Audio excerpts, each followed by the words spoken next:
Welcome, everybody, to the November meeting of the Stockton Astronomical Society. It doesn't seem like it's been 75 years. I don't feel like 75 years old. I'll call the meeting to order.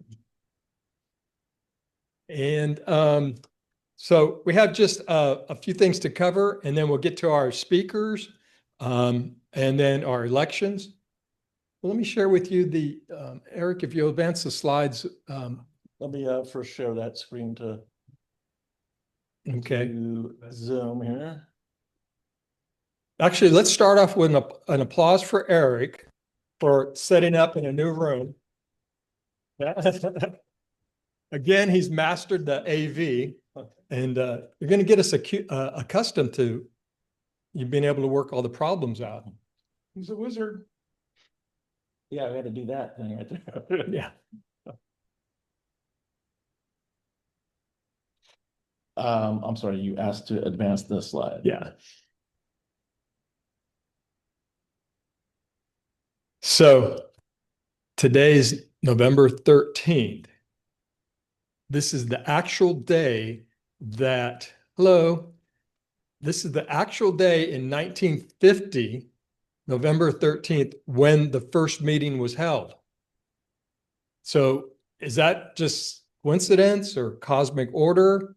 I don't know, but I wanted to make sure you knew that I wasn't making this up. And so here's a little excerpt from the very first newsletter in 1950. And you can see it says, here's the first edition of your news. Since this is merely one of the many firsts of our newly formed chapter, it has no special significance.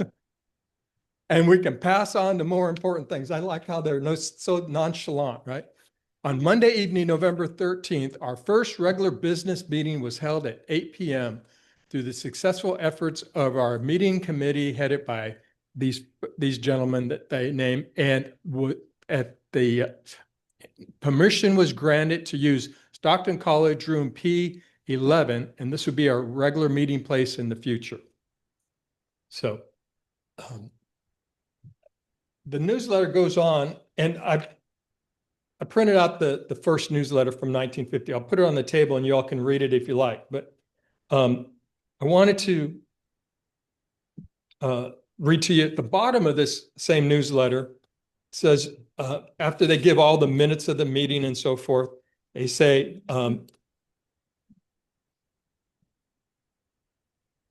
during these discussions, our treasurer, Leon K., was busy collecting dues, giving receipts, and all the while trying to look not too pleased that the wherewithal to start operations was beginning to take its appearance.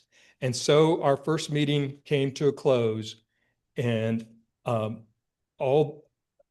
it was very interesting the way they worded things back then. They were kind of very formal in some ways, but very informal and nonchalant in other ways. So if you go to the next slide, please, Eric.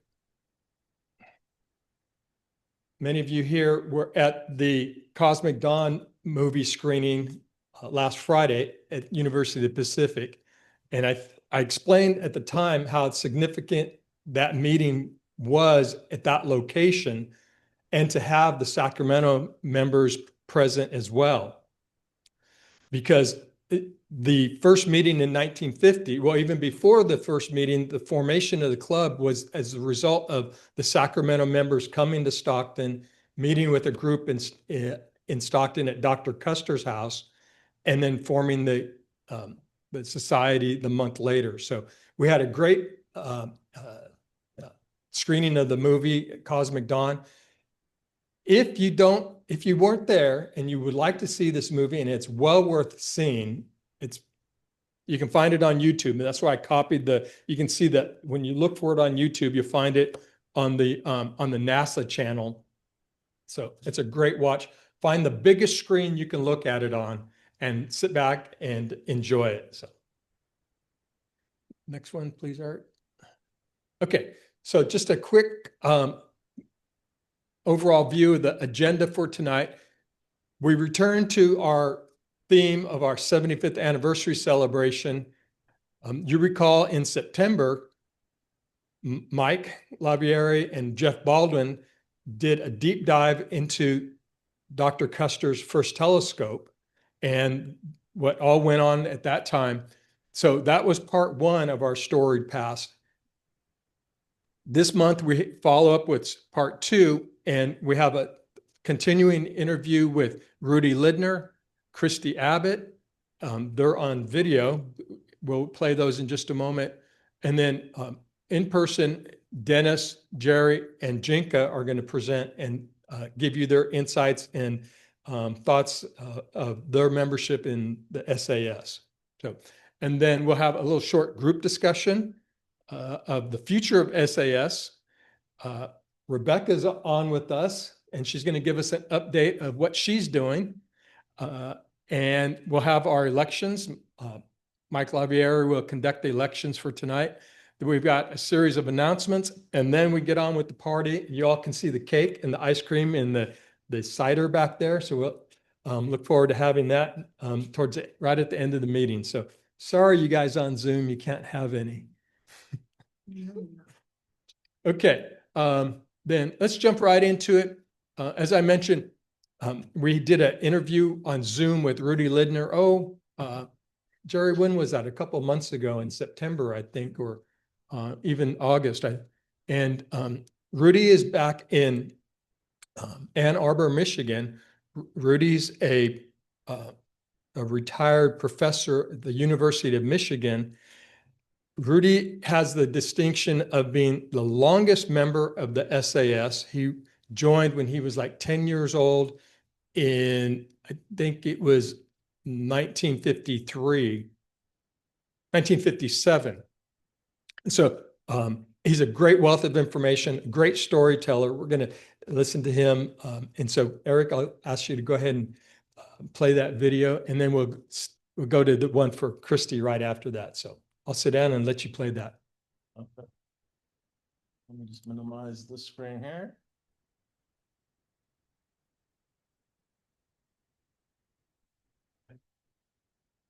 What?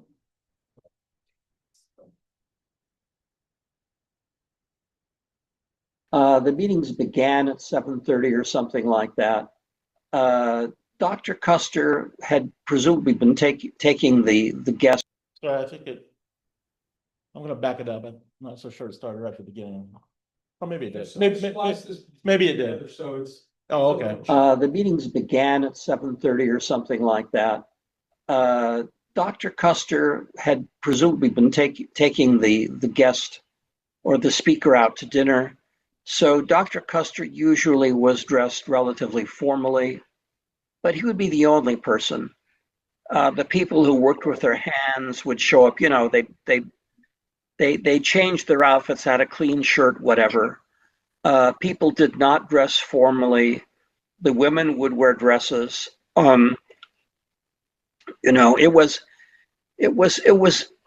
very informal. Although there were,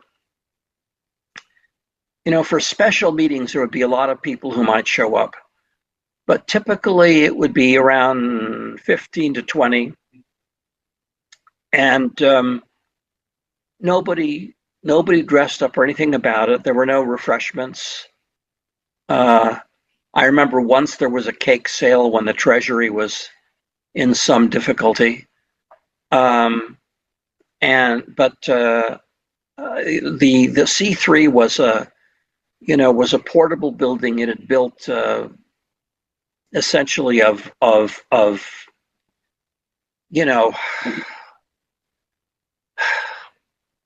kind of wood that you use to make fruit and vegetable carts store. And there was a slide projector in the back. Nothing fancy about it. Nothing fancy about it all. You had questions after the talk. Many of the questions were very elementary questions, but the speakers were perfectly happy to answer. They'd begin with business, and the business was usually very straightforward. There might be something about, typically Dr. Custer had been in correspondence with somebody about something and he had something interesting to say. And then there might be a treasurer's report, but the business meeting did not last long, unless there was some item of concern about where a star party should be. I remember in 56, 57, when they began a Moonwatch team, that they got permission from somebody on the outskirts of Stockton to set up the mast and the north-south line for the telescopes. And the guy had never asked his wife. And when she saw them bringing this mast, she gave him heck fire. And so we had to find someplace else, and we ultimately did. But typically the business was not long, and the meat of it was the speaker or the movies or whatever was being shown, and then there was a lot of back and forth afterwards. I remember the star parties in the summer were very nice. Some of those were in town. Others, as soon as they discovered the site at Volcano and discovered that it had been the site of this first observatory in California on Daffodil Hill, they used that. And that was very nice.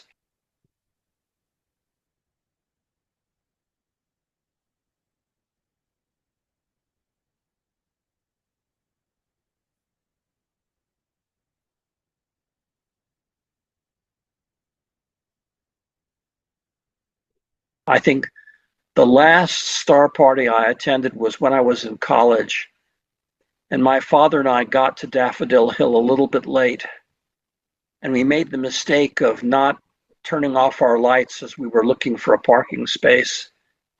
And Clarence Custer came down, and boy, did he cuss me out. I had ruined his dark adaptation.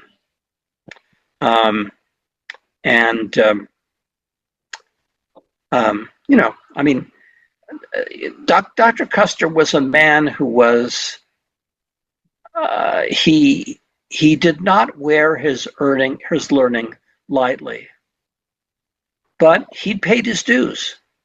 No question about it.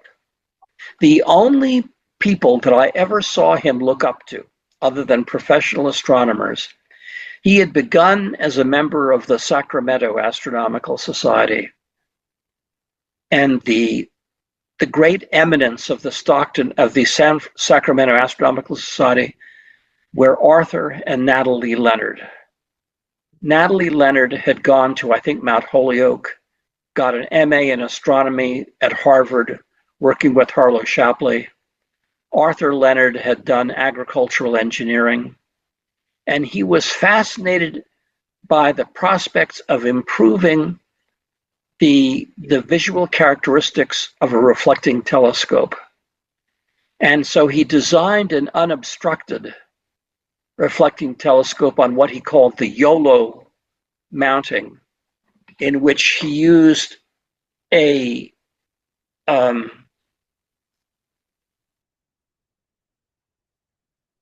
going to get this wrong, torsion to warp the mirror slightly.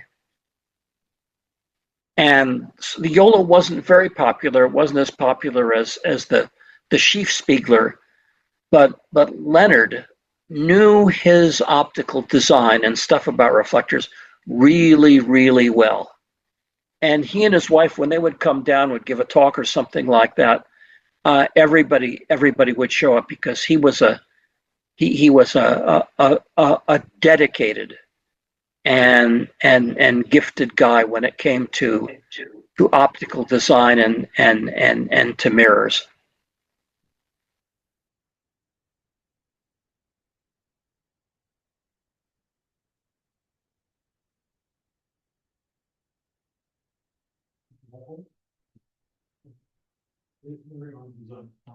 The great woman editor of the newsletter was Dorothy Tye.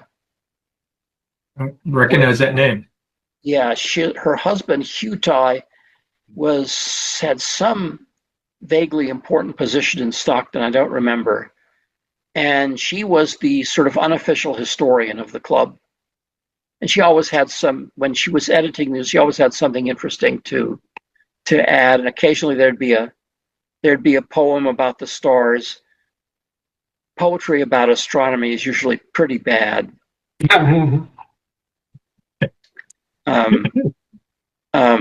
But at that time, the Stockton Record on the back page, the editorial page, had the daily poem by Edgar A. Guest. And Edgar A. Guest was a famous, terrible poet. And I only remember one of his lines, and I don't know why I remember it. Maybe because of the rhythm. But the poem begins, "It takes a heap o' living to make a house a home." And then it goes downhill after that. Okay. Oh, that's great. The big thing that I remember is when Comet Aaron Roland came about. This is 57. And it was a naked eye object in the West in the evening. And the Astronomical Society put on an exhibit at the Hagen Museum. And at that point, on the second floor of the museum, there was a large room and a large window, French doors that opened out looking toward the west. And the director of the museum announced that he'd give $1 to anybody who could take a rock and throw it and bust the light that was in the Victory Park, which a guy did. And then we had a couple of telescopes, including the Mars telescope, from which we could see Comet Aaron Roland. And there were exhibits of books and things like that. And I don't know how many hundred people came through. That was very successful. We also, every year there'd be people who would go to the Western Amateur Astronomers. And I remember that year I went, it was in Oakland. They met in Oakland and they had a meeting. They had a trip to the Lick Observatory and they had an evening at the Chabot Observatory where they had this nice 20-inch Brashear refractor that they put on Aaron Roland, and it was just lovely. I mean, it was fantastic. But look, what do you got in Stockton? You had clear skies, you had wonderful weather, superb weather. You could go into the mountains in an hour and a half. You could go to Lick Observatory in 2 hours, something like that. Come on. You could, in the summer, you could go and buy 20 pounds of cherries for $2 in 1952. And I tell you, I love this stuff. I loved it since day one. I loved it in spite of, what John Gabriel called crusty custy. But he was in his own way a great man. What shall I say? It ain't sex, but it's a good second place. That's Rudi, you guys. So if you pause it here for a moment, Eric, you grab the microphone. Did you guys hear about halfway through, Rudi mentioned Operation Moonwatch? It was the story about, you go to the very last slide or the very end of that video, Eric, there's a couple slides on Moonwatch I wanted to talk to. On the slides. No, in this video, Oh, at the far end. so you want to keep playing. Yeah, just That's it. no, I mean, zoom it, fast forward it to the very end. That's the end. That was the end. We'll go back then, if you would, like the last 30 seconds of the video. Mars telescope. He's in his own way a great man. A little bit more. What shall I say? A little bit. I can't. It ain't sex, but it's a good second place. Okay. Right there. Right there. Okay. Sorry for the difficulty here. Operation Moonwatch, Rudi mentioned this, the story where the woman gave her husband heck for mounting this mast in their front yard. Well, I looked it up and did some research. So in the 50s and 60s, the Smithsonian Institute was the observatory, used amateur astronomers to search for satellites.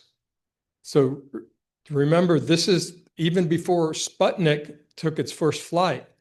They knew that the Russians were going to be launching satellites. And so they didn't have the equipment or the manpower to find these satellites, to know what their orbits were. So they enlisted these astronomy groups across the country. And what they would do they'd line up telescopes in a line at night and view a certain spot in the sky. And whenever a satellite would come into the field of view of this telescope, you see there's some cords, there's some electric cords. The guys had a button, and they would press the button when the satellite entered the field of view, and then when it left. So they had now the timing, their location, and the place in the sky where that satellite, and they could then take that information and put it into what were computers at the time and calculate the orbits.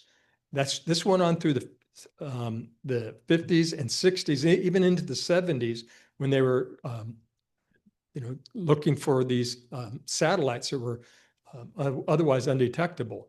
You had a question? Didn't they also you could turn on your radio or whatever, you could hear Sputnik beeping? I think so. I know that they used ham radios to communicate once they saw the satellites, because this was some of us were too young. All of us were probably too young to really remember, but this threat of these satellites was really, they thought it was a matter of national security. So they equipped this. I'll do a more detailed, as I research this and find more about the Operation Moonwatch. I thought it was pretty intriguing and interesting that they did all this. I think there's one more slide, Eric, if you just forward it a little bit more. I think so. I'm sorry, I should have put it in a slide, not in the video. No, I'm wrong. Well, yeah, here it is. This is from the newsletter in October 1956. The possibility of setting up an observing team for Operation Moonwatch. In October, Sky and Telescope, for more details of the program, details will be arranged as much as possible at the October meeting. 12 persons are needed for a team to rehearse and to carry out according to national regulations from Washington. Sounds very official, doesn't it? Those participating to receive a certificate and possibly the thrill of a lifetime. Spotting a satellite. Now we look through the telescopes and we curse those things when they go through our field of view, right? They were seeking them out. So anyway, I thought that was kind of interesting to share with you. So next, Christy Abbott, you all know her and we love her. She wasn't able to come to the meeting tonight. So she did agree to jump on a Zoom meeting with me and allow me to interview her. So I wanted to share her video with you. The newspaper articles that she shared with me that she found are over there on the table. You want to take a look at those before you leave tonight. So.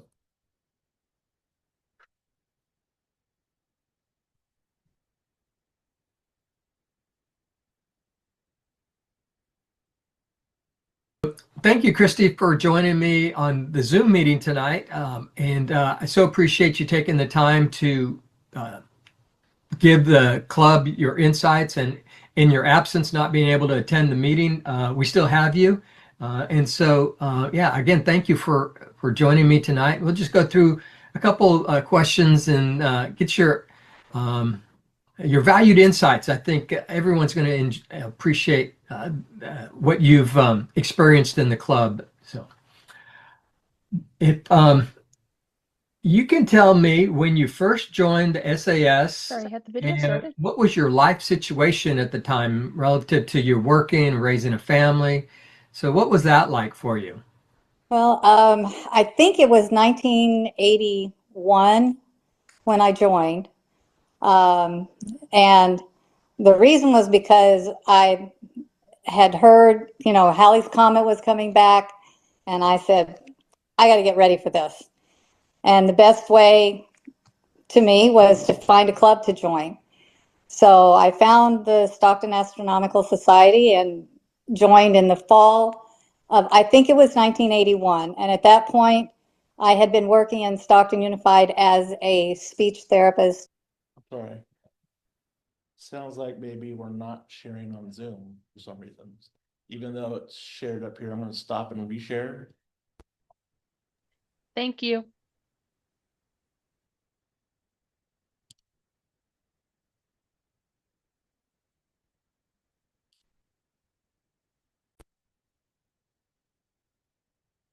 I'm glad you waved, Rebecca, because I was not paying attention, but I saw you out of the peripheral of my eye. I'm gonna back up. On the Zoom meeting tonight, and I so appreciate you taking the time to give the club your insights, and in your absence not being able to attend the meeting, we still have you. And so, yeah, again, thank you for joining me tonight. We'll just go through a couple questions and get your valued insights. I think everyone's going to appreciate what you've experienced in the club. So if you can tell me when you first joined the SAS, and what was your life situation at the time relative to your working, raising a family? So what was that like for you? Well, I think it was 1981 when I joined. And the reason was because I had heard, Halley's Comet was coming back, and I said, I got to get ready for this. And the best way to me was to find a club to join. So I found the Stockton Astronomical Society and joined in the fall of, I think it was 1981. And at that point, I had been working in Stockton Unified as a speech therapist for 2 years. I was in my second year, had no children yet. And so I had time to get into it. Yeah. And it was a great group of people. I really enjoyed participating. And then as children come along, it becomes a little more complicated. Yeah, I can imagine. Where was the club meeting when you first joined? We were actually meeting at Lincoln High School in an auditorium classroom, sort of like the one at UOP, only I don't think it was even that big. And we were there for several years. Yeah. Um, So let's see, was Dr. Custer still attending meetings at that time? I know I met him once or twice, so he might have been, but I don't think for very long. Okay. I assume you were living in town, or were you living out where you are now? No, we were living on Sleepy Hollow Drive in North Stockton. Oh, okay. Okay. Yeah. So, and then kind of you alluded to it, but being the comet was your interest, but had you previously had an interest in astronomy? Always. When I was little, like in first, second, third grade, my family lived in El Paso, Texas. My dad was in the Army, and the skies are clear most of the time out there. And my mother enjoyed looking at the sky, but she didn't know a lot. She was a very young mother. And so we would go out and lay on the grass in the front yard and look up at the stars. And about the only thing she could point out to me was the Big Dipper. So I always knew where to find that. And that's where most people start, actually. Yeah, right? really. And for many years, I didn't actually do anything with astronomy until, like I said, Halley's Comet's coming, once in a lifetime chance, got to catch that. So I joined the club, and my husband got me a very large telescope. It was a Dobsonian, you know, those red ones that the club has now. Mm-hmm. I believe it was white, and it was a 12-inch that I could hardly handle. You know, Dobsonians are heavy in the bottom, Yeah. of course, and then it was so long, it was like I had to take a run at my car with the telescope out like a lance, you know, to try to thread the needle into the back of my car. But I never really mastered that one because it was so hard for me to move from place to place. But he wanted me to have the best telescope that he thought I could handle and learn from. Nice. So that's what he got me. And then I got a 8-inch f6 Dobsonian that was much, much easier to maneuver and handle. And if they did that, it only took me a couple of minutes to get it back on. Mm-hmm.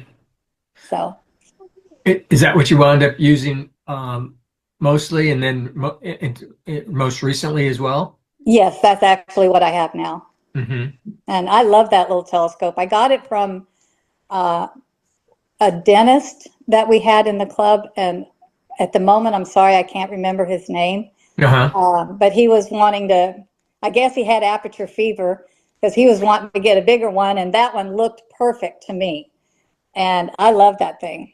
It's very easy to use, and it has pretty good optics. Huh? So I enjoy using it. And I can handle it, get it in and out of my car all by myself. Yeah, nice. That's the Without important part. problems. If, Yeah. if you get a telescope that you can't use, then you don't use it. Right, exactly.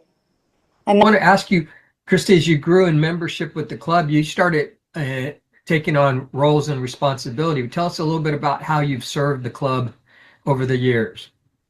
Well, I have just a really vague memory of doing a single sheet newsletter. I could type, but any kind of publishing or anything like that, I didn't know how to do any of that. So I just would type up a sheet of news from the club members and stuff like that. So that was one office that I held. Uh-huh. And then I also tried to do, I did do it, but not very successfully, the vice president program chair. And then after that was president, which was a piece of cake by comparison. And that was good. It was a good year. Good. And I had 2 little kids. So, you know, if you want something done, you got to ask a busy person. I'm sure you've heard that. Oh, yeah. So my daughters in 1988 were 4 and 6. Yeah. Well, when Halley's Comet finally did get here, she was 2. And the club had a, quote, star party out on Hildreth Lane, the last street before you get to the railroad tracks in Murata. And we lined the street on both sides with cars and people and looked to the east, and you could see it naked eye. We did have a lot of telescopes out there, and I picked up Sharon and I put her face up to the eyepiece. I knew she was not even looking down, you know, because she was tilting her head and looking at me. But I have a picture of her looking at Halley's Comet. I sure remember that. Well, this has been great, Christy. Obviously, your membership in the club has benefited you. I know the club has benefited from you. I know those of us that know you and have known you for a while, have benefited and really enjoy your company and conversations at the clubs and at meetings and star parties. So, well, with that, then let's go ahead and draw this to a close. Is there anything else in your mind that you want to share with the club as on our 75th anniversary here as we go forward from here? Just that I'm really hoping that I can get back into it once my back gets straightened out. I miss seeing you guys and coming to the meetings and just being around friends. Yep. That's really important. It is. It is. It's almost like it's a fraternity of fellow astronomers that are more than just other club members. They become friends, and because you're learning things together, having experiences together is right what I have found. So, and I have found the same thing, and I've really enjoyed my years with the Stockton Astronomical Society, and I hope to continue many more. Look forward to that. Okay. Thank you, Christy. All right. Thank you, Tim.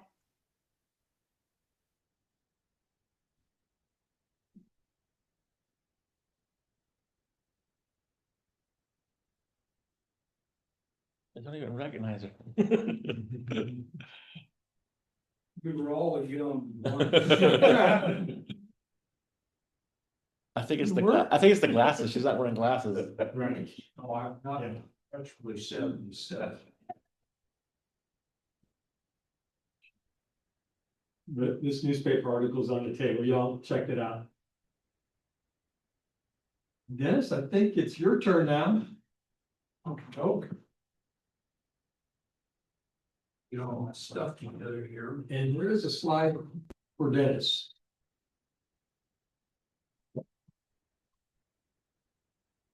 But he's gonna be talking on camera though, right?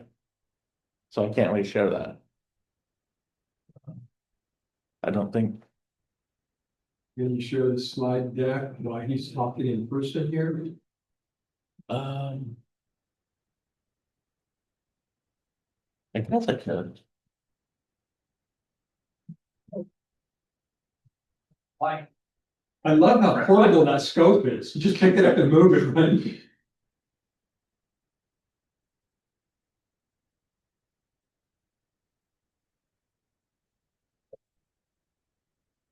What is with the screen?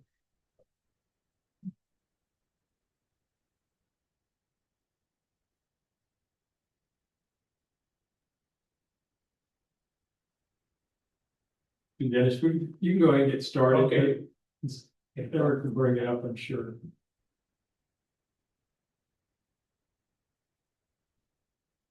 Well, I got interested in astronomy when I was sort of like Christy. But I remember my dad bought me I don't know why he did, probably because I was asking questions. But he bought me this little paperback book of astronomy. That was back when I was in 3rd grade. And that hooked me. And I managed to see a couple of comets. I can't remember names anymore. I'd have to look them up. And at one time, this is not my first scope. My dad must have bought, People on Zoom can hear you. okay. My dad must have bought me one of these little draw tube things with the simple double convex lens in front and one in the back. Beautiful, beautiful rainbows. And yes, terrible chromatic aberration. So I kept going, and soon where we lived next door, this young man with his family bought a 3-inch, and I think it was an Edmunds reflector. So I said, I have to get one. And at that time, one of the best telescopes around, or at least they advertised as being the best, was Unitron. And at that time, I believe it was, the catalog was printed in 58. So I think I got this about 2 years later. $75. They also had a 6-inch there, which you can look at later. And it went for over, the best one went for over $6,000. Much as I may have wanted it because it had more scopes on it for guiding and picture taking, and it had I want to call it a manual clock drive. It had a weight that would pull it, and a little gyroscope thing in there to keep it steady. Well, I didn't get that, obviously.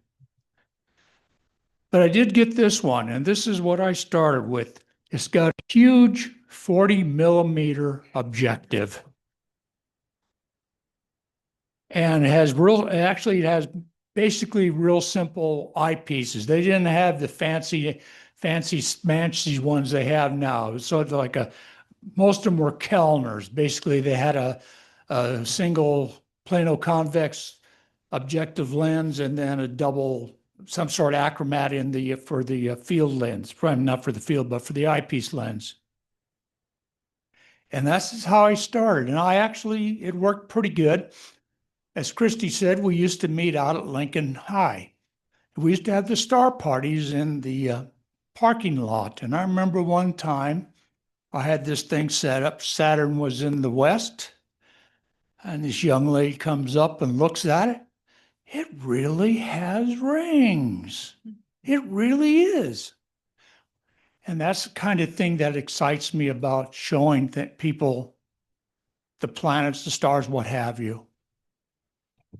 I think I can safely say, since I'm here, I'm the oldest, not in years, but the oldest surviving member, because I joined back in 75, as I recall. And everyone else that I know that was older than me, they're all gone. But you weren't here then. I guess I can't say that. Okay, I take it back. I didn't say that. You didn't hear that. But anyway, Dorothy Ty she was a very outgoing, and I want to say strong. When she wanted something, she got it. And she came up to me in 76 and said, "How would you like to be vice president?" I said, "Okay. Oh, by the way, you're also the newsletter editor." So I was a newsletter editor for 2 years at least. And then I became president later on. I was president, I think it was 86 when Hallie made its closest approach. We had a convention down in UC Santa Cruz, and we gave Dr. Custer an award from the Astronomical Association of Northern California, which I don't even know if it's still around anymore. It was a group of basically clubs in the Bay Area, us, Sacramento, and I think we even had someone in Reno. Don't ask me. We used to have meetings once a month in Berkeley or in Oakland at the Chabot Observatory or the Launch Hall of Science in Berkeley. So we rarely saw them, but they were members. In when I first joined the club, I got interested in having a bigger scope. And I will show you this here. You can see later on. This is, I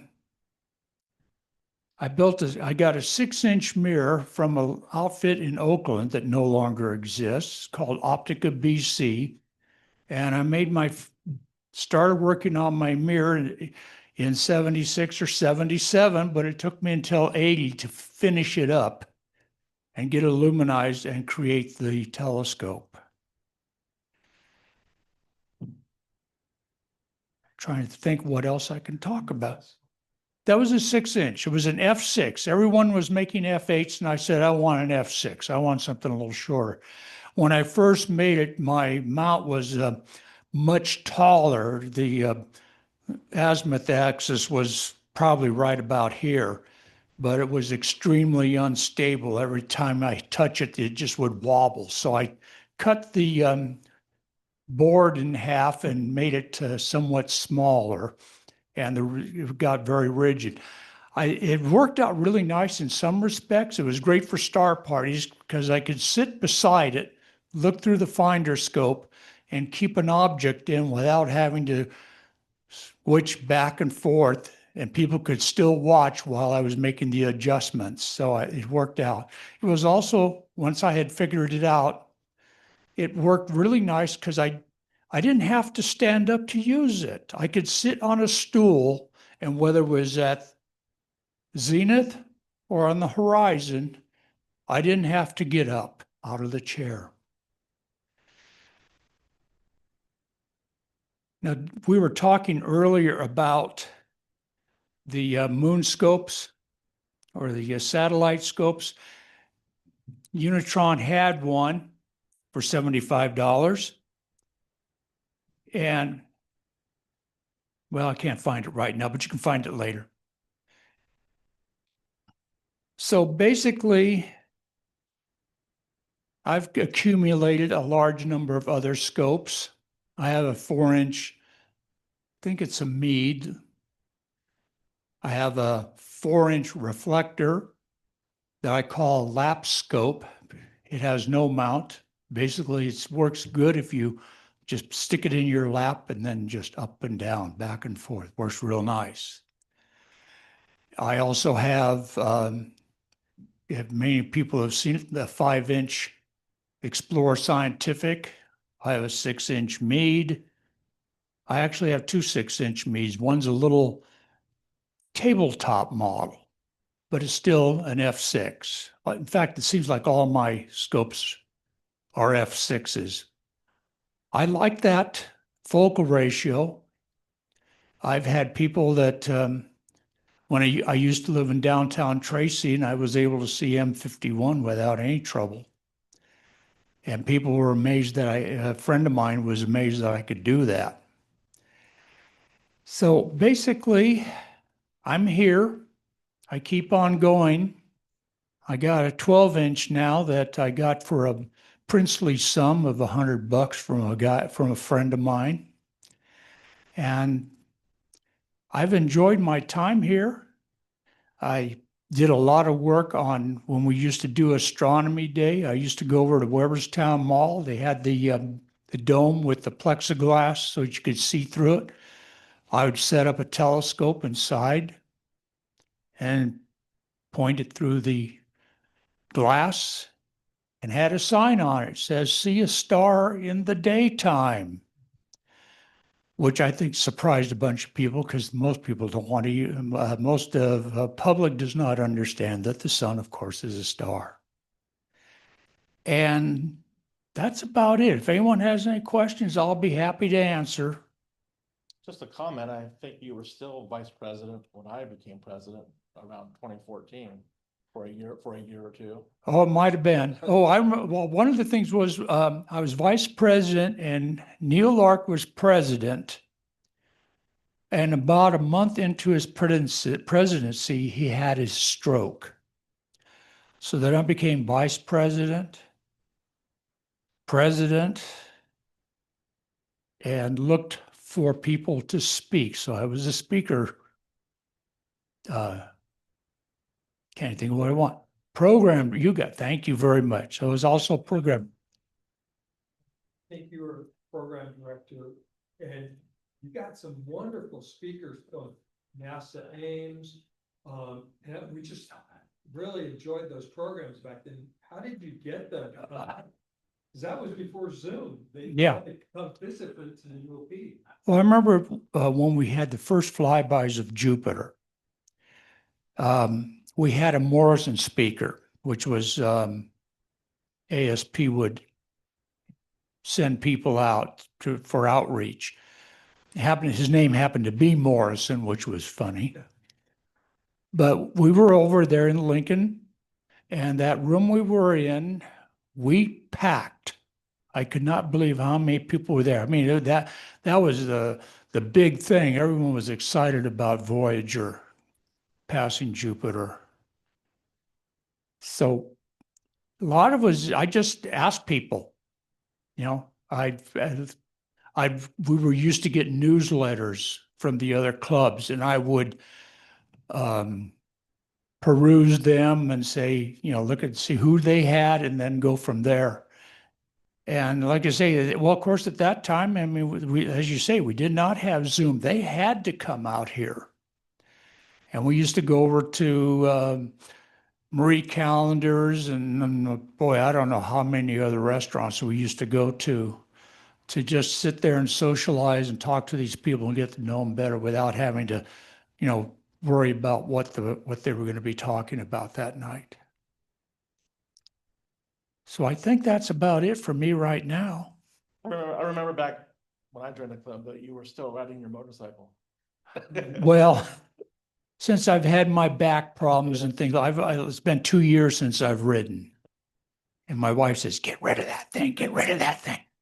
You're too old, you'll fall over and kill yourself, which is probably what would happen. I've already done that once. I stalled it and fell over with it, but. Thank you, Dennis. Okay.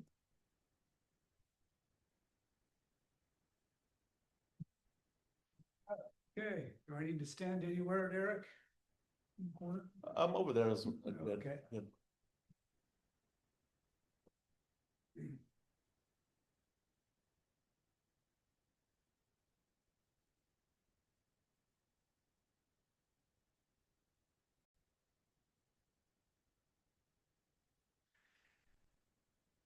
September 8th, 1966 was the first day I became interested in astronomy. It was the date of the first airing of Star Trek. The worst episode ever, if you remember it, it was the man trap, a salt-eating vampire. I had faith that Star Trek would improve, and after that, I spent many a night laying on the ground in Portland, Oregon, and Vancouver, Washington later, staring up at the sky, imagining that I wasn't bound to the Earth. I was looking up, looking forward through from the bridge of the Enterprise, moving out through space. I learned the constellations from a book called Naked Eye Astronomy by Sir Patrick Moore. I looked the book up this morning to see if it was still around, and it is. And I actually found a PDF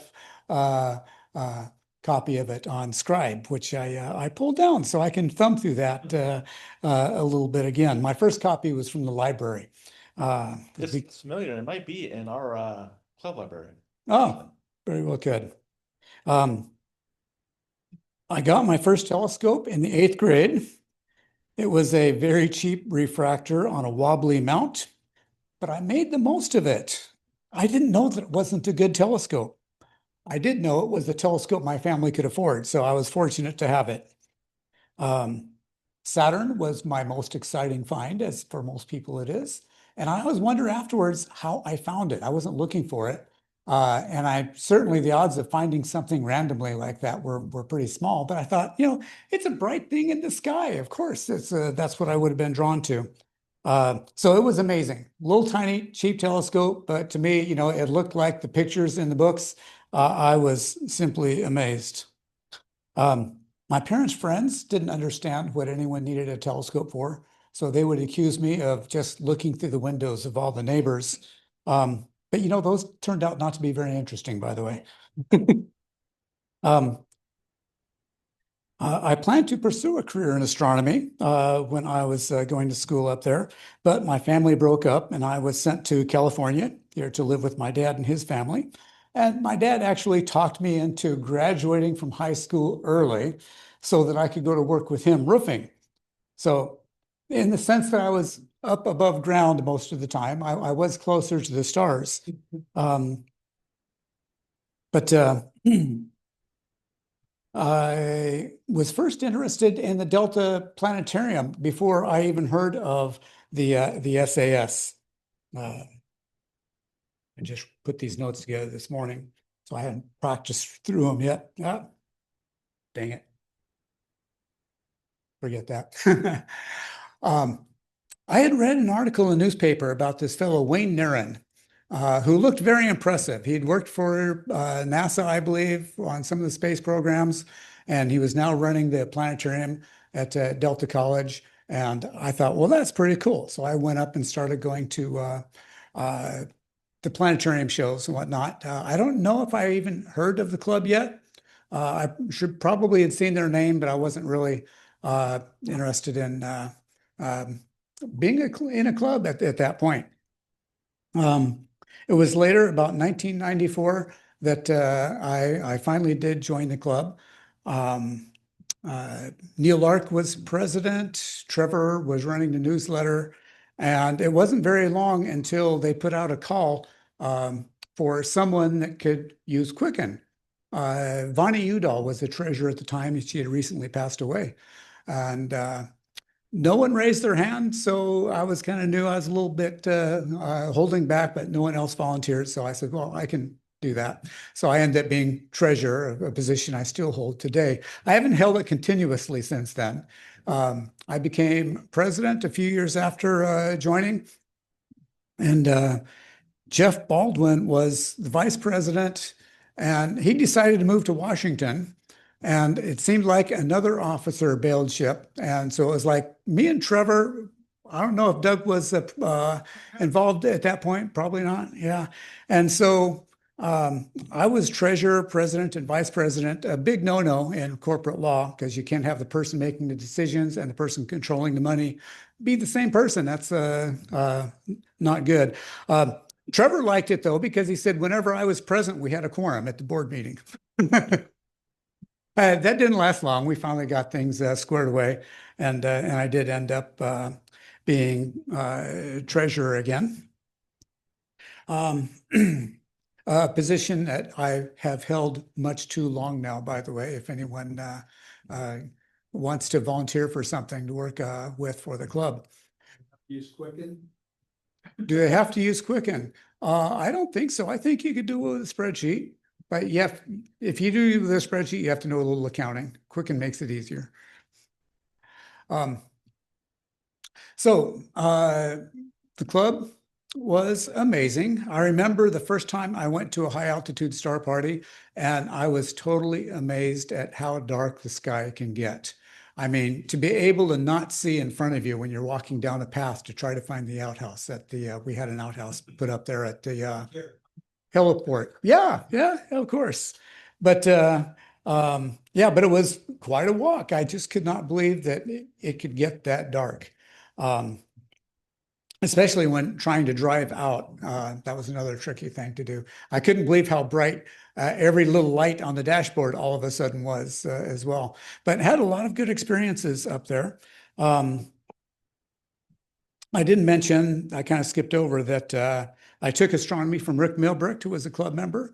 And I was a teaching assistant. When I went to UOP, I was a teaching assistant for Neil Lark when he was president of the club. And he had his own star parties for the class, and I went up with those a lot. The club, high altitude, the public star parties are what's most memorable to me, because every now and then you'll get someone who looks through the telescope and they are amazed. And that makes it worthwhile. When someone looks at the telescope and looks at what they see up in the sky and think that this is just the most magnificent thing they've seen, I think they get it. They get it. They understand that, they're looking out at the universe. They're looking through, the bridge of the Enterprise flying through space, like I did. And so that's my story. Thank you. You are welcome.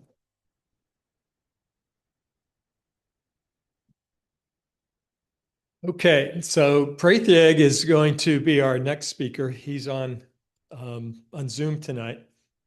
And I arranged the program this way so that we started off with Rudi, been the member the longest. And we're going to end by bookending it with Jenka, who's probably the most recent member. So, Jenka, are you there? Yeah. Okay, I think we can hear you pretty good. So, We're interested to hear what you have to tell us about your experiences with the Astronomical Club. Yeah. So I first joined like the SAS last year in November-ish, and from then to now it's been a bit more than a year. And for when I first got interested in astronomy, this really started off in 6th grade when I was in Science Olympiad. And through that, I had a few subjects. And although I did not have astronomy, I did have a few friends that were in astronomy.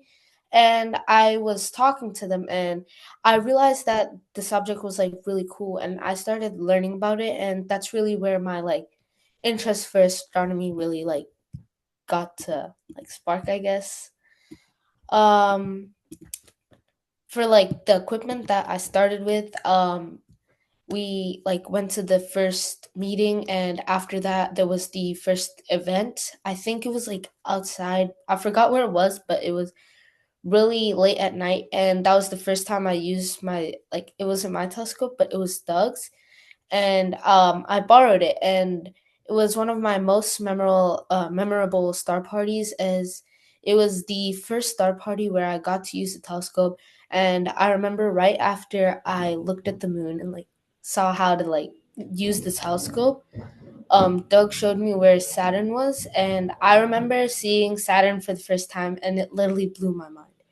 I think that was like I like jumped out of my seat, and I was like so happy that I saw something like in space for the first time and not just like online in a picture. And I think that was really like amazing. Some other memorable activities that I participated include one of the star parties where there was this little boy. I think he was like in 2nd grade or something, and he came to my telescope and he saw Venus for the first time, and he was super interested about it, and he was like asking, oh, is that a star? Oh, what is it? Oh, that's Venus. And he was asking a bunch of questions, and it was like really nice seeing that, as it like it reminded me of myself, and like it reminded me of like the curiosity that I have. Some certain people that influenced me, like the first people that like first brought me in astronomy are my friends, and thanks to people in the Stockton Astronomy Club, I clearly have like more exposure, and I have my own telescope right now, which is amazing because one time on a festival, I brought my telescope out, and there were a bunch of kids there, like my neighbors, and I brought the telescope out, and it was the first time they saw a few planets, and like they like looked at the telescope, and they were like so amazed by what they saw through the telescope. They were like so amazed to see the detail on the moon, and they were like, wow, that's really nice. Joining the SAS has like been significant to me, as it like really like made me develop as a person, and it has led me to opening my astronomy club in school, and we're probably hopefully going to have a star party soon. Yeah, Very good. I think that's pretty much it. Jinka, how many members do you have in your school astronomy club so far? Okay, so there's about 15 to 20 people, but some people did not arrive on the first meeting, so I don't know about that. Very good, very good. Okay. Thank you, Jenka. Will you take some questions? Yeah, sure. Somebody have a question for him? Actually, I can tell Jinka that it was at Delta College was that first night that you got to look at it. And it wasn't my telescope. That's the club's telescope. That's Oh, the that- that's the demo scope, the one that Yes. Irving's using now. Yes. Oh. The Yeah. telescope. Okay. Which Yeah, I later got. And I remember how excited you were. Yeah. And now you know how I felt when other people look through your scope and get that excitement. Yeah. That's how I felt when you Yeah. looked through that scope. You just get to pass it on. And Jenka, a couple of weeks ago, we were out at Oak Grove Park, and you came into that room with a whole bunch of other scouts. Yes. Tell us a little bit about your scout troop and their interest in astronomy. So for my scout troop, we We're from the Manteca Scout Troop, and we have about 30 people. And the main reason like we were able to do this is because a few of my friends in the scout like community and like scouts themselves are really interested in astronomy, and I know like 2 or 3 people who also want to be astrophysicists and really love astronomy. And my the oldest person, the highest ranked person in the scouts was Nihar, who was also previously a part of SAS.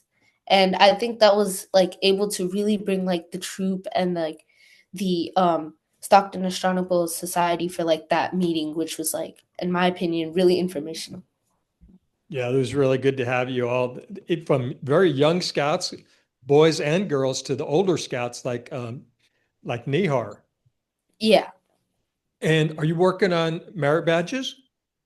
I am working on merit badges. I have finished the astronomy merit badge, and I'm going to start the space exploration merit badge. Very good. Very good. Keep us posted on how you do with that, or if we can help you with that at all. Thank you. But let's give Jenko applause. Thank you. And Rebecca, we'll get to your update in just a moment, but I see you smiling and laughing, and I think you see a lot of yourself several years ago, right? With these Striking Sparks winners and the stories of the first telescopes. Yeah. There he is with his new Striking Sparks telescopes, which there's a flyer over here if you folks want more information on the Striking Sparks programs. Okay, so that brings us to the end of our interviews and our insights. And for the past while, we've been looking back. We've been reminiscing, getting insights and experiences of you all. It's been great to hear from everybody and looking at the way SAS started back in 1950, and here we are 75 years later. But we don't linger long by looking in the rearview mirror, do we? We look forward. So I wanted to kind of now turn our sights from looking backwards and enjoying our history, and now look forward a little bit, and let's have a little open discussion. I want to hear your thoughts about what do you think the future of the Stockton Astronomical Society is. You're all familiar with what we do, our practices year to year. It changes somewhat, but for the most part, we do a lot of the same things year after year. I think we always keep in mind our purpose, our mission statement to foster the interest in and promote the general knowledge of astronomy and the related sciences. And it used to, the mission statement used to say, and have fun. And I think we do that. So I don't think we've ever lost sight in our purpose and our goals in fulfilling that. But I want to ask you all now, what do you think the future holds for SAS? And let's not try to predict in the crystal ball too many years out, because you know how things change. But 5, 10 years, what's the club going to look like? What are we going to be doing? Any thoughts, or let's. I think that Doug, use the microphone so the people on Zoom can hear you. I think some of our younger members like Prethig, Rudi, and Agamber will help us reach out to more of the younger folks. And I think that I'm hoping that we will have more of students in the club in the coming years. It's really what I'm trying to would like to see. Good point. It's a good point. I think we try to relate as much as we can to the younger generations, but the younger generations talking amongst themselves and sharing things in their they're the their ones language. that are going to show us how to find to reach out to right people of their age. Right. So You and I, all us old people, we don't know how to do that. They do. True. So we'll listen to them. I don't think you're giving yourself enough credit, because when my son came and looked in the telescopes the first star party in August, and you gave him that bookmark and told him about this society, he just lit up, and now he brought his friend. So, if you hadn't have done that, we wouldn't be here. That's only the first step. My, part is the first step. Your sons at Irvi, Jenka, they're the ones that are going to teach us how to reach out to the younger generation and how to keep this going. So Very good. Who else has some predictions? Who can read the tea leaves? Hey, Tim, if I could share just a thought on that. Yeah, go ahead, Pat. Yeah, I think we all came to, by the way, I feel like this image is like, is on a wanted poster or something. I see myself on this camera. I need that measuring stick behind me so you can get my height. But it's interesting to me because when I talk to people, we all came to this hobby from different directions for looking for different things. It was either visual observing or we move into imaging, sharing with others, the teaching aspect of it. I think as we look forward, technology is moving so fast that there's new teachings and technology that'll come our way, and actually exploring is changing so quickly. Boy, I remember when Hubble was new, then you get James Webb, then Vera Rubin, and a lot more coming our direction. And I just look at it and think, okay, that's where the younger generation too will bring us. There's those phenomenal opportunities in new systems and technologies, and it's for us to be able to share and learn from each other and continue to grow that way, because it is an extension of the visual viewing that we've done in the imaging. And if you kind of just look, what would Dr. Custer think about the equipment that we're using right now and the tools that are available to us online, or just tracking what's going on. So I love the direction we're headed. Like Doug, I count myself into the old guy category where I may not be keeping up with it as well as is possible, but I think the folks that are joining the group are going to help us with that as well. So very good. Yeah, we'll keep growing. Thank you, Pat. Good insights. Good comments. Casey? Well, like Doug, I was kind of going down the road of new blood and younger people leading the way for this group. I see that happening, and it wouldn't happen without Doug, for sure. I mean, he's done a lot to reach out to people, and you too, Pat. I mean, well, everybody here, but you've worked with a lot of young people, and you're really getting them inspired. And I see this at the meetings and at the star parties. And I think the key is to get a lot of young people inspired so that they can start making their way to becoming members of this group and finding their way. Again, teaching us how to see the way, whether it's new technology, and obviously it's going to be new technology. Some of it will be astrophotography, but what it's really starting is excitement in astronomy. And so you get that spark, and then they share that spark with others, and then they share that spark with others. And so I just see that. I mean, I feel really hopeful that more people are going to be inspired and come to the group, and it's going to be even more successful, sharing more information.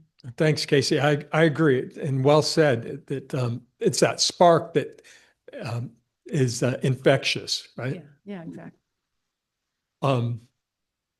Anybody else?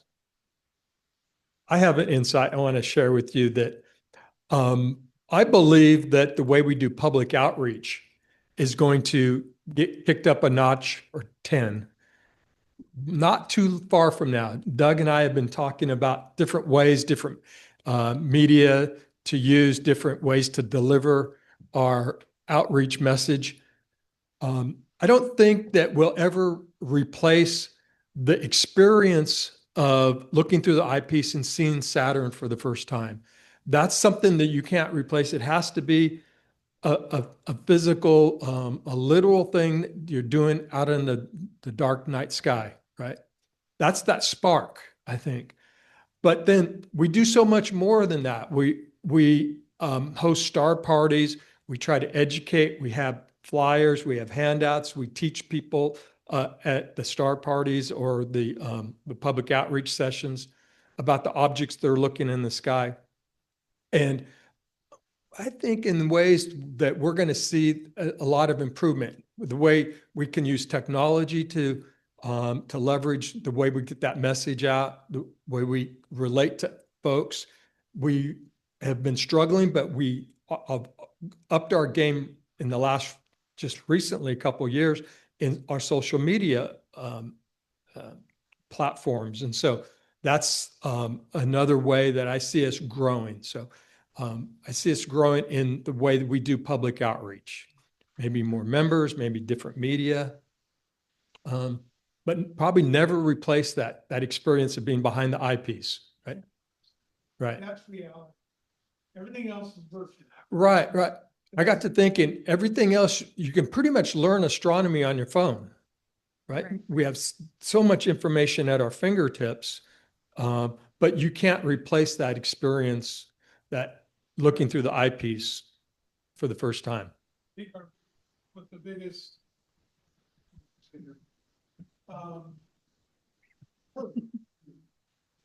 is younger generation, when they're so used to looking at things on their phone and on a computer screen, will they actually get the connection that these are actual photons leaving Saturn and hitting you in the retina? And will that, I mean, those that understand that will be gobsmacked by it. And that will be a good connection. But because they've grown up basically looking at everything through virtual, will they make that connection? Will you guys be able, will your friends and so forth be able to make that distinction? Right. That this is real, right, versus virtual reality. Hey, Doug, if I could give you my spin on that one, what was going through my head was I could tell you what a steak tastes like, but your senses, you have to sense that. You have to actually taste it. And I think that's what I love the counting the wows when somebody looks through a telescope for the first time, because it's their sensory experience of that. And you described it perfectly. It's those photons, but it's getting that real taste and seeing it with their own eyes for the first time. And I think that's such a cool experience. And I think, Tim, 100% with you on the outreach piece. It's a matter of getting those, creating the opportunities for people to taste that steak, to see that object with their own eyes. Yep. The wows never get old, do they? Very good. Yeah. Excellent. Anybody else? Could I give my 2 cents? I was going to ask you, Rebecca, because I realized that you've walked this journey from the beginning to where we're at now, and you're going beyond, way beyond in your future steps. So let me just turn it over to you, give us your insights, and then your update as well. So go ahead. Okay. So I think that with regards to, if you grow up with the screen and then you look at something through a telescope, it is much more visceral when you look through a telescope. You also have to keep it in view. You realize that the thing that you're pointing at something is very, very far away. You can try your best to try and take a picture using your phone, but good luck. Some people have more luck than others. Also depends on the night, but it is very different seeing a picture of something and seeing it for yourself. One of my most clear memories from Well, a couple. One from when I was in high school with the club. Um, it was a high altitude star party. Doug had taken me out on this one. So I was camping with Doug from his car, and I was looking through, I believe it was Eric's telescope, pointed at the Hercules cluster, the Great Cluster in Hercules. And I remember feeling like I was about to fall into it. Yep. And that is something I have never been able to replicate with the picture. That is not something I don't think I could replicate with IMAX. It's and another memory that I have is everyone was talking about how Saturn was the one where they were amazed for the first time about seeing something through the scope. Mine was I was star hopping to Andromeda. And I think either Doug or Jeff was there that night. It was a Sky Tours one. And I was trying to use Cassiopeia to find the Andromeda Galaxy. And I think it took me like 2 hours because I had never star hopped before, really. And I finally got it, and I was like, that's the smudge. That's the smudge. But it's easy to get access to a picture these days. It's much harder to get the experience of it, especially with how busy young people are these days. Yeah. Like, we are in school, or we are doing after school activities, or we don't, well, I'm an adult now, but the younger people the kids that I've interacted with don't have generally as much freedom as I remember having when I was 10, even. So creating the opportunity, bringing it to the schools, making it something that it's easy for parents to bring kids to,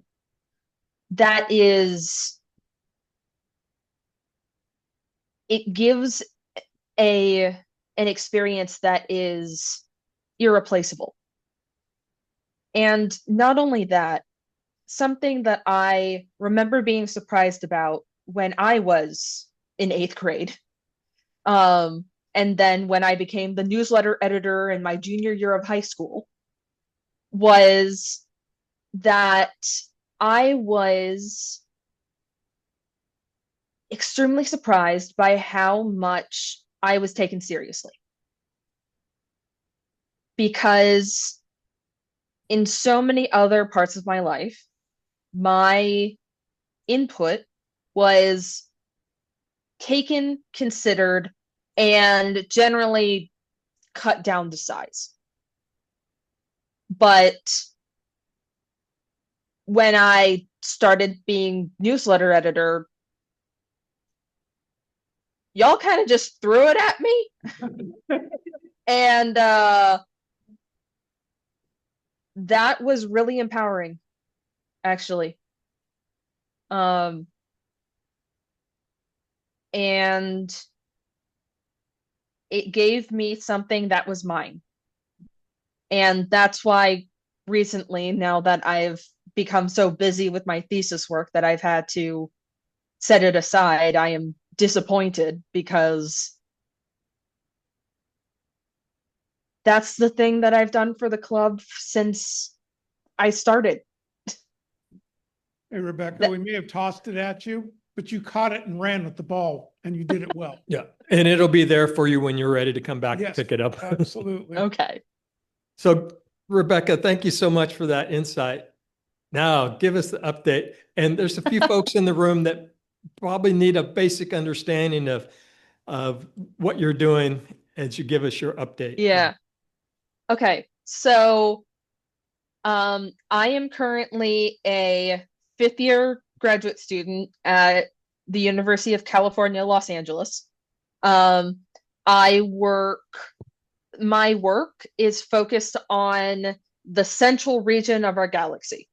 So towards Sagittarius, whereas all the stars are extremely dense, where we have a supermassive black hole at the very center of our galaxy, where we have very hot clouds and dust, where we have high amounts of magnetic fields, and it is just generally a very extreme environment compared to our local solar neighborhood. So, like, the nearest, like, I think we're about a parsec from, or 4-ish light years from Alpha Centauri. If the distance between, like, imagine stretching out your hands, and that's the distance between the sun and the closest star. If you think of the galactic center, stars are as close as about 5 millimeters at that point. The ratio of scales.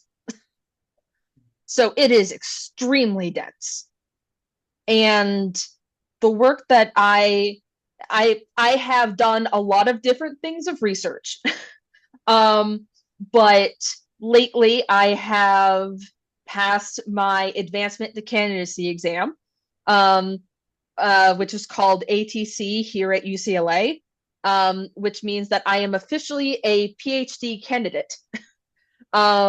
Rebecca, you didn't hear the applause in the room when you announced that. We all applauded you. Yeah, I think Zoom actually doesn't like put applause through. But yeah, it has been a very nerve-wracking last 10 months.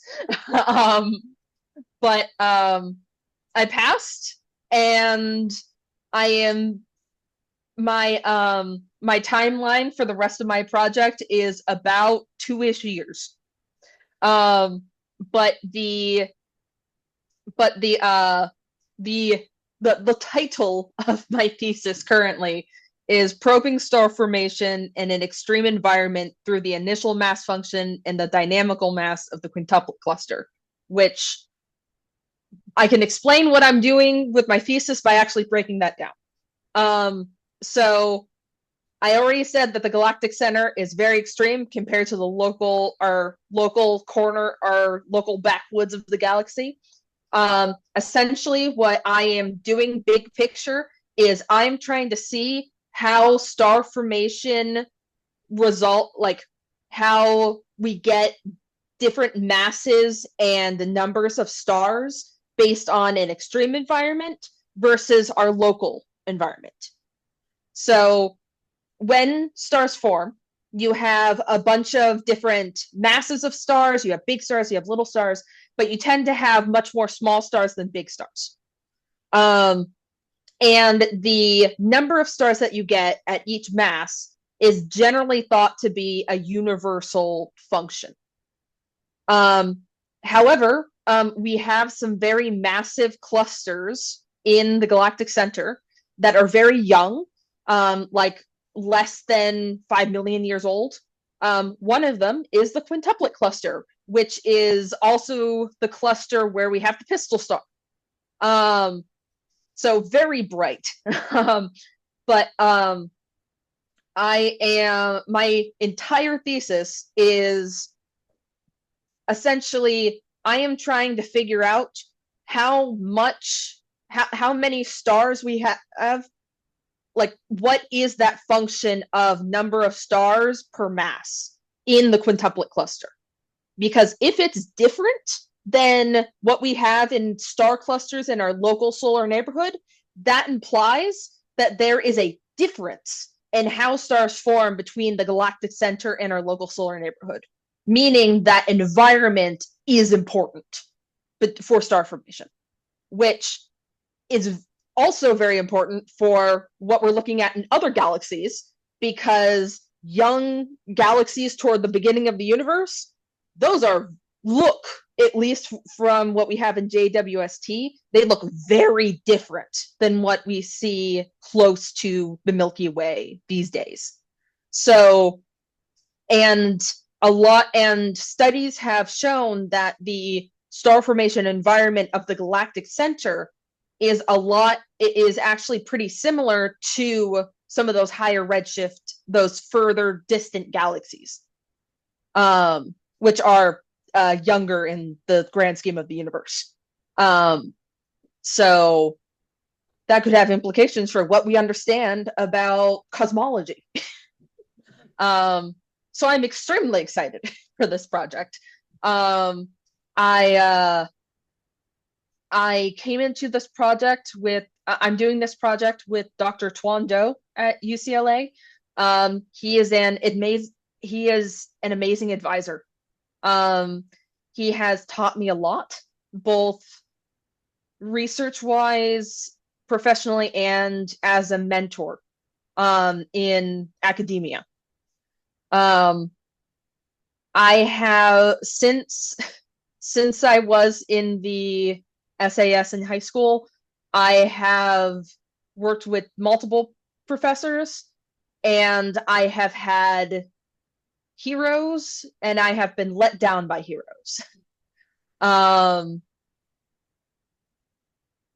I could answer more on that, but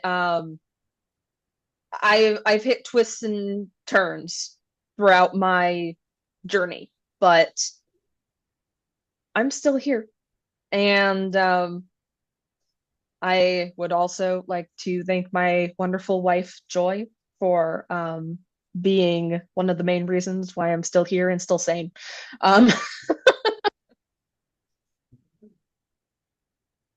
But Thank yeah. you, Rebecca. That's amazing, and we all congratulate you so much. So we know that people are the product of their environment. You're going to tell us if stars are the product of their environment, right? Yeah, something like that, because currently the thought is that it's a universal function of mass and number of stars. Yeah. I'm kind of interested. Where are you, what telescopes are you getting data from? So the data that we're using is, we have several years of observations between like 2010 and 2016 from the Hubble telescope, and we actually have a recent epic of observation from like 2024 of JWST data, of James Webb data. Oh, okay. So we actually land-based telescopes.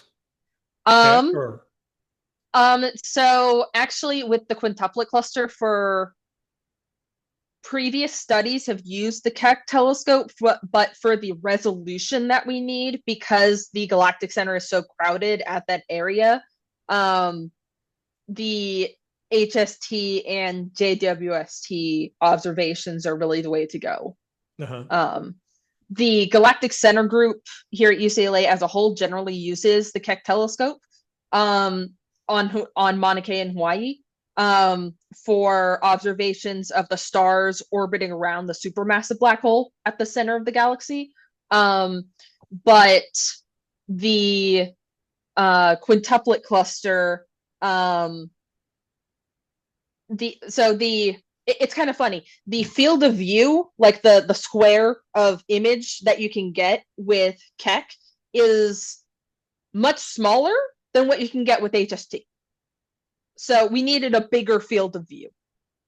I see. So you can actually only get like the very center of the quintuplet cluster with the Keck telescope. The quintuplet cluster is at least a radius of 3 parsecs, which is 3 times 3.26, about 10 light years. Mm-hmm. Is the Galactic Center group getting time on James Webb? The Galactic Center group, we have been getting proposals through. the vast majority of the Galactic Center group's time is still through Keck. Because the Galactic Center group at UCLA has what's called an LMAP project, which I forget what the acronym means, but what it means practically is that the GCG gets an allotted number of observing nights per year that can be distributed however they need them to be.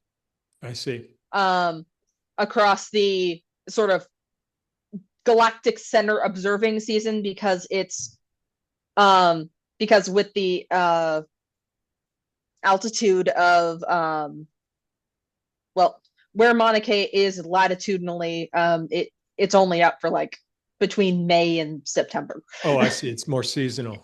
Yeah, in Hawaii. So, Jerry, pick up the microphone because Rebecca, we just learned recently that University of the Pacific got awarded some time on James Webb. Jerry, you remember how much time they got? Oh, well, as highlighted on the movie, one of the first galaxies discovered on Webb was the Maisie's galaxy. And Guillermo Barro from UOP was on the team that discovered that. And he has been, every year he has been either a leader or a collaborator on other projects on Keck. And his wife, who is now the chair of physics and astronomy at UOP, Lisa Tolaba, she begins observations using Webb next month on a project she got through. Yeah. So people are excited. They were interviewed on KCRA News and such, and so. Yeah, JWST is so oversubscribed. One of the what's kind of funny, I know. So one of my, he's sort of my co-advisor at this point. His name is Matt Hosek. But at one point he was on one of the JWST proposal committees, like going through the proposals and looking through which ones get time. Right. Because they source together a bunch of people in the field and say, read all the proposals and tell us which ones are good. So yeah, he was doing that for a bit. But yeah. So it's great that you've got that research that you're going to be doing. We hope you keep us updated and post it. And I'll have a whole new talk. So in undergrad, I had the Titan one, and then I had the one on reference frames, and now I'm going to have one on star formation. Okay, we're looking for programs for 2026, so you'll have to field your emails from us right away. Get you on the calendar. So excellent. Thank you so much, Rebecca, and congratulations again. Please stay on the Zoom for just a little bit, and we're going to proceed with our meeting here. And Eric, if you bring up the slide for the elections, I'm going to hand the microphone over to Mike Lavieri. And Mike's going to conduct our elections for the officers for 2026. And Mike, there's a slide with the names on it right there. So. Okay. Well, once a year we do this. I cannot stress to you how important this is and how really lucky we are to have great board members. I had the honor of being on it for a while and realized just how much work was involved, although I probably worked the least of everybody. But anyway, I'm sure there's going to be some new members on board, and I'm sure they'll do as good a job as the old ones as well. And in a tradition, they've been exemplary. So I just have to take my hat off. Well, I'm not going to, but to just how good these people are. And our club would not be anywhere where it is without these people. This is just the core and the heartbeat of our club. So let's go ahead and get started. And Jeff was supposed to do this tonight, but he's not feeling well. So he gave me the honor of doing this. So anyway, I'm going to read what he told me to say here. The SAS nominating committee has selected the following people to run for the 2026 executive committee position. And as president, Patrick Lehman, vice president, Doug Christensen, secretary, Casey Foley, treasurer, Gerald Hyatt, news editor, he's trading positions, Eric Holland, and member at large Omar, and I'll never say this right, Anzaldua and Tim Clark. And then although, let me pull this up for a second here. And although Jinka is not a board member, he's still part of this whole thing. So I'd like to also give him credit, although he's not being elected. Youth Ambassador, thank you. And I have to ask, and I don't want you to try to close this until I ask it 3 separate times. Okay. Are there any nominations from the floor from anybody that would like to run or would like to nominate someone? It's 1. I'll let you think about it. Okay, one more time. Are there any nominations from the floor? Okay, I think it's long enough. One last time. Are there any nominations from the floor? Okay, Dennis, this is your golden opportunity. Elections for the officers for next year be elected on a unanimous ballot or by acclamation. Okay, and does anyone want to second it? No? I'll second that law. I will. Come on, you want to get out of this, don't you? Yeah, you want to get out of this, don't you? Yeah, okay, so it is done. And congratulations, all of you. And looking forward to another successful year from all of you. Thank you. Thank you. Thank you, Mike. And as mentioned earlier, Rebecca is going off as the newsletter editor, but it kind of sounds like she might have a little spare time coming up on her hands. And so maybe we can get her to take one of these offices again, or she can re-engage with that newsletter, which she did such a great job for so many years. She can always submit a small article on her research project. Yeah, Eric, yeah, you're right. Technical articles are welcome as well. What's the word limit? Okay. 12 pages. 8-point font. Okay. Our upcoming events this Saturday night, Highway 4. Next Saturday is the 19th, the new moon. And that's for our new moon challenge. We'll talk about again on November 19th.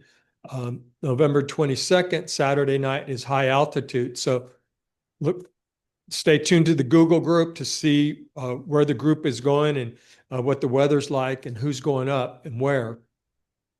Coming up in December on the 11th is our next general meeting. Our show and tell traditionally is the December meeting. So think about things that you want to share, maybe more memories and stories, maybe more looking back at your archives and your memories of the SAS in the past, or things that you've doing, or you've books you've read or movies you've watched related to astronomy. And then the December 19th new moon is again for the new moon challenge. And then put this date on your calendar because this is the installation dinner. It's our January meeting on January 8th. So those are the kind of the 2-month look ahead. And I pulled up this newspaper article from 1992.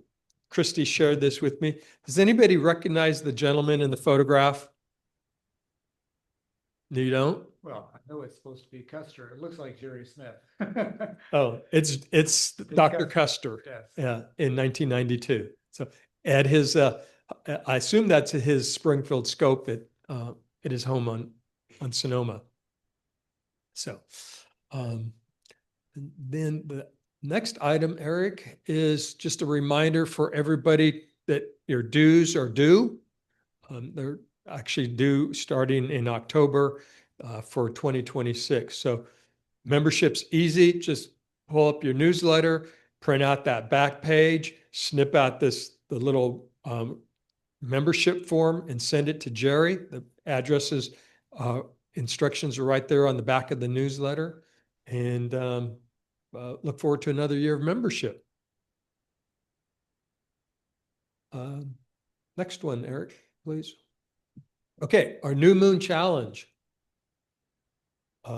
Casey nailed it on October 24th. Casey, where's that picture taken from? We were at Highway 4. Oh, you were imaging the comet and she was imaging the moon. Long story. And then Ray got it a day earlier on October 23rd. Ray, nice shot. Thanks for sending that in. And unfortunately, my photograph's not up there because I didn't get the new moon until about like 5 days later. So I don't think that qualifies as a new moon. So I didn't even enter it. So I think I went from February to September finding the sliver moon. And so Casey and Ray, it's up to you guys. The competition's on who can keep going to get that 12 consecutive months. We're going to have to create a scorecard. Okay, I think that's all. Oh, I'm sorry, it's not.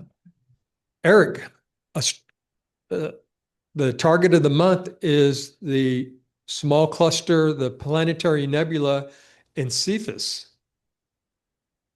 NGC 7129. No, that's from Astrobin from Ron Brecher. Yeah. It's a fairly small size. It's only Oh, magnitude 11.5 is going to be difficult to find. It's going to be difficult. It's only 7 arc minutes in size, roughly. So a little bit more of a challenge, but planetary nebulas are always so cool to look at. So, all right, and then wanted to share this photo that Ray shared with us. His picture of Comet Lemon, taken from Elk Grove. That's not too long ago, November 17th, November 7th. So nice. Yeah. I thought the photos that I've seen had the comet going the other direction, like going with the head to the left and the tail to the right. Could it just be the image of his telescope, or the comet didn't move? I think his origin Flips it. has it flipped. Yeah, flips it. It's a reflector. Mm-hmm. Oh, it is. Okay. And is that our last slide, or is there another one? Ah, I don't have it to share. yeah, I apologize. I didn't put it up. It's on our Facebook You page, can go right? on our Facebook page. Yeah. Who did the word search? It was, yeah. Eric, you did I it? did it. I did it. Casey did it. It's unfair though, because I created it.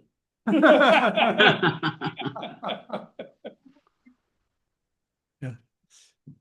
Do you guys have our newsletter? Yeah. Okay. Okay, good. Oh, I see. Print out the word search. It's kind of fun to do. This one was kind of challenging. It will. It was kind of simple, but at the same time, kind of difficult because there's so many letters in this one. So congratulations, everyone that's completed it. Will we have a new one next month? We'll have something next month. Yeah. Great. I Okay. forgot to put on it though that there was no backwards. Yeah, there was no Yeah. backwards words. That was easier, but there were so many letters, it was hard to find. So I had to look a couple up. Who knows what Styx is? The river. And related to astronomy. Styx was the Greek mythology river. It was the dividing between, Path to Hades. right. But in astronomy related topics, It's a moon. who said that? Me. Rebecca, yes. It's a moon of what planet? Pluto. Of Pluto. It is called the Midnight Moon Word Search. The midnight moon, right? Mm.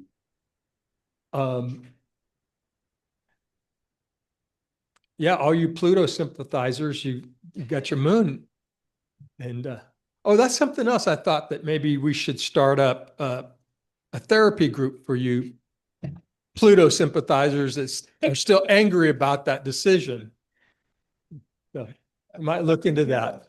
Yeah, you're over it. And then Nix, Nix. That's another moon, right? Of somebody Google it real quick. It's another moon of Pluto, I think. Mm-hmm. Is it? Okay. Yeah. That kind of concludes our meeting as far as the slides and so forth. But you folks on Zoom are all going to be forced to watch us eat cake and ice cream as we celebrate the 75th anniversary. So we're going to move to the back of the room where we're going to get our cake and ice cream and cider from Rich and Casey. So everybody move back there, and we'll have our toast. I think you all have prepared with some kind of toast to share with the group. And I don't know if Eric, you can turn the camera back there where they can watch us eat cake. So Pat, it's getting Tim? late, Florida. You're signing off. I'm going to say goodnight. Have an extra piece of cake. Leave one in the room there. I'll eat it next month. Okay. But take care, everyone. Thank you. Yeah. Bye-bye. And the rest of you, thanks for staying on. And we'll move to the back of the room here now. You don't have to stay on, Rebecca.